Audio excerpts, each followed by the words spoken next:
اسلام آباد وزیر اعظم شہباز شریف نے آئی ایم ایف کی ایم ڈی کرسٹلینا جارجیوا سے ٹیلی فون پر گفتگو کی، جس میں M D I M F نے ماضی کی پیدا کردہ بد اعتمادی کا ذکر کیا۔ M D I M F نے کہا کہ آئی ایم ایف کو ماضی کی پیدا کردہ بد اعتمادی کی وجہ سے تحفظات تھے۔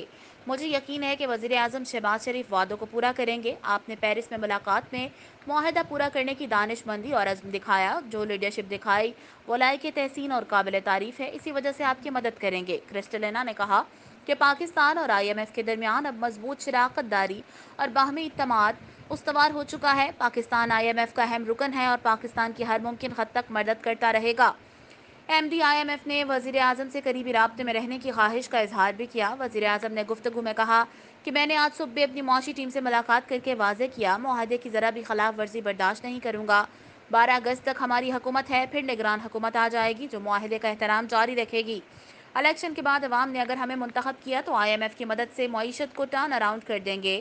شہباز شریف نے کہا کہ پاکستان دنیا کے بہترین اور لذیذ ترین آم پیدا کرتا ہے۔ آپ کے لیے احترام کے طور پر آموں کا تحفہ بھجوا رہا ہوں۔ وزیر اعظم نے M D I M F کے پروفیشنلزم اور لیڈرشپ کو خراج تحسین پیش کرتے ہوئے ان کے غریب عوام کے لیے جذبے اور احساس کو بھی سراہا اور کہا کہ آپ نے جس طرح پاکستان کی مدد کی ہے، اس کا شکریہ ادا کرنے کے لیے الفاظ نہیں۔ واضح رہے کہ پاکستان اور آئی ایم ایف میں $3 ارب کا اسٹینڈ بائی ارینجمنٹ ہوا ہے۔